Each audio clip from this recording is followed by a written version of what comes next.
Hey there, this is Chris from Stormbringer magazine. We had the third day of the Novo Rock Festival 2011. I'm here in the backstage together with In Flames. Hey, how you doing, man? I'm good. How are you? Fine at all. Have 2 strong days. So, you're looking forward to a good show tonight? Yeah, it's going to be great. I mean, Austria has always been good to us, and you know, it's nice to be here again. So, how often you are in Austria playing? You like it to be here in the round of Middle Europe? I do. I mean, Austria, the mentality is very similar to Sweden, I think. You know, people are very open-minded, and you know, people speak English to begin with. What happened now? Okay, no. No, so I really do like Austria. Yeah, it's great. Just we have things happening behind the camera. You can't. Yeah, it's better you don't see it because you never know. So, you're releasing a new album? Yeah. Next week, Friday. What you can tell us about? Well, it's called Sounds of a Playground Fading, and it's first album without Jesper. But we had a really good time in the studio, and even though I guess we were a little bit concerned on how it would be, but it went really great, and we worked together in a fantastic way and created the best possible album so far. What can the fans await from the new album? What will be, because In Flames is always known for that they also like to be very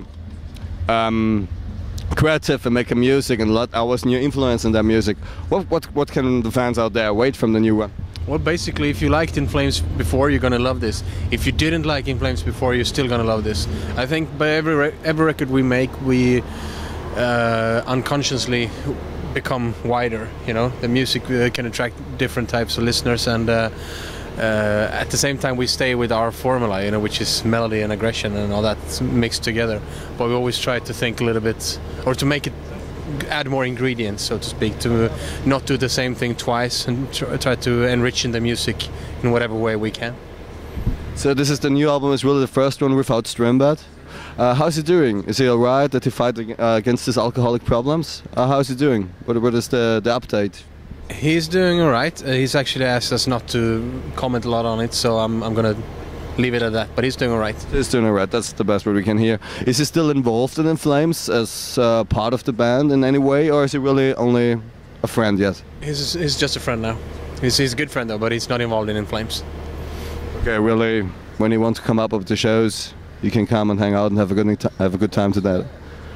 So, when you know, I mean, what we said before, that In Flames really are about that, to be creative, to creating new sounds, to making their way. This was really the first album without Stormbringer, so it was really the first time you have really the songwriting on the guitars, or the bass is really alone without Stormbringer, so it was very interesting. Well, Björn and Jesper always wrote all the music, and then we arranged it together as a, you know, as a 5-piece. And this time Björn wrote all the music, and instead of having Jesper as a kind of a idea box, you know, he had us, and we listened to all his ideas and came up with suggestions, you know, and we made this album as a quartet, and then Anders made his vocals on it, and so the process wasn't that different.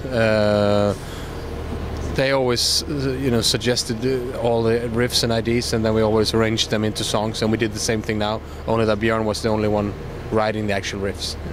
But at this time you're really in the new one, because I have the chance to hear it before, and I know from a friend that you really have worked a lot on the vocals. You spend much time on the vocals. What can you tell about that? Why is that a new try, or? Not really. I think we've done that the past records as well, but this time we started with the vocals based from the demoing. We did the whole album once, just on a demo status, and then he started working on the vocals on there. So when we went back and did it again, there was some parts of the vocals already recorded. So before I tracked my bass guitar, so I can go in and listen to on some of the songs, you know, what he was singing, and actually play from that, which was very unique. But I mean, the vocals are always really important. The difference this time is that it wasn't the last thing in, you know. It's usually you make the entire record and then the vocal is the last 2 weeks or whatever, but now we worked throughout the whole process on the vocals, so he could take it much easier and take, you know, and really focus on it, and no rushing, you know, just doing it proper.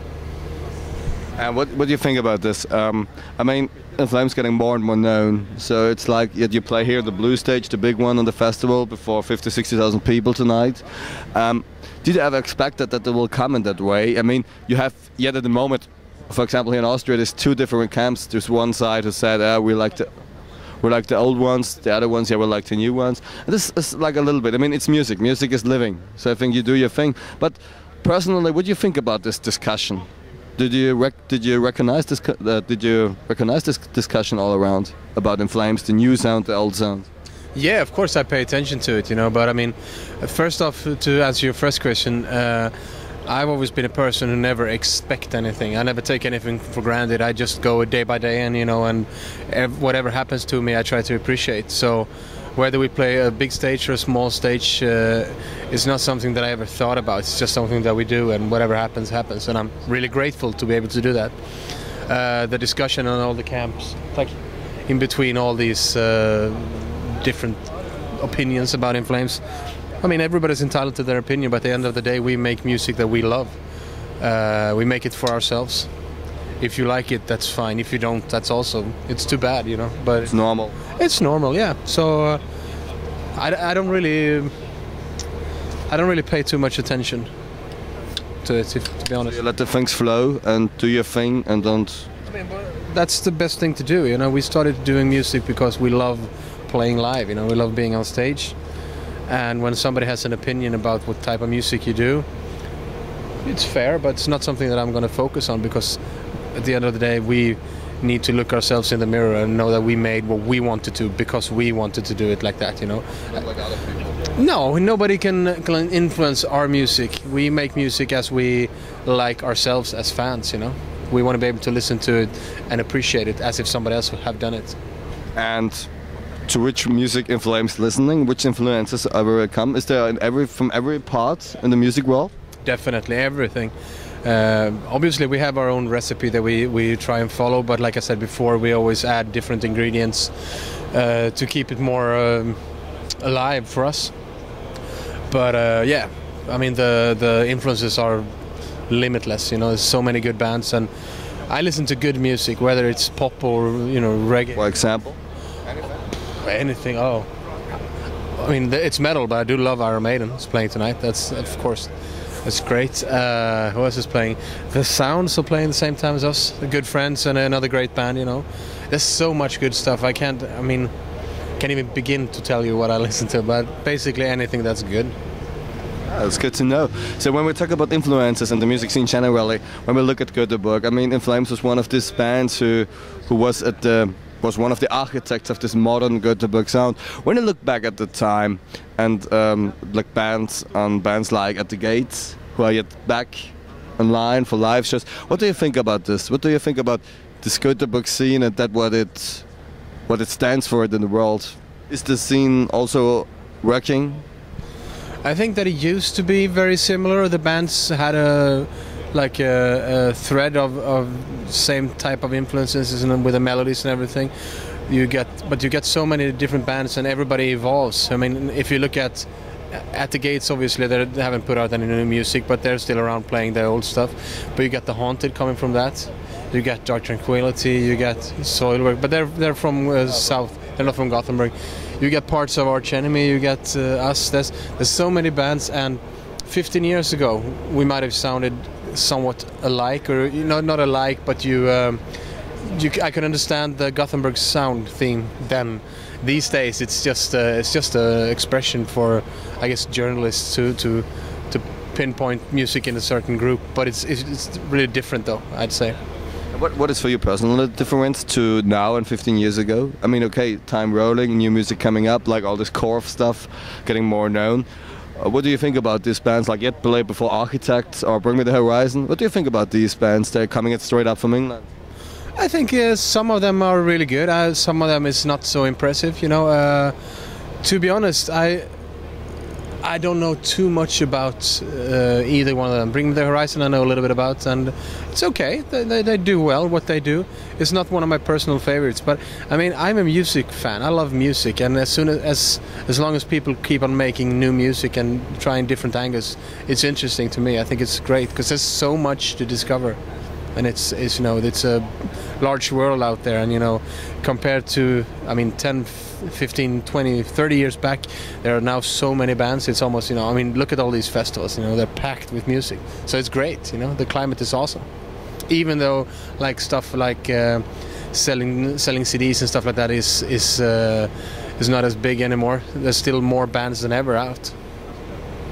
So, when we're coming a little bit to the end of the interview, what can we await yet from In Flames this year and the next years? I mean, your album is coming out next Friday, and then the tour plans yet for this year in Europe, America. What's going on there? Well, we'll keep on doing festivals throughout June, mid-July. Then we go over to the US, do this Mayhem festival thing, and we come back here for a big European tour. I think it starts in October. Together with? I can't say. Will be cool? Huh? Will we like it? Yeah, I think so. Yeah, definitely. It's, as always, we try to make a package that's pretty wide in its musical range. So you'll like it, definitely. I think it's going to be. I'm very excited for it.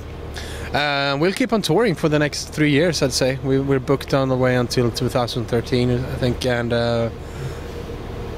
just keep on doing what we do best: play live.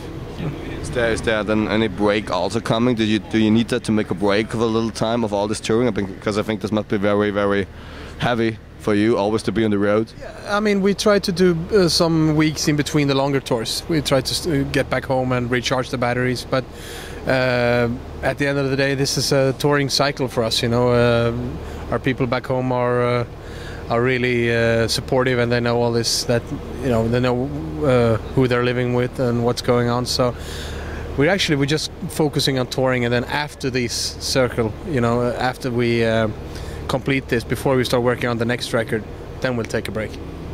So thanks for your time. Thanks for this great interview. The last words are yours. Thank you very much for listening to In Flames. Cheers.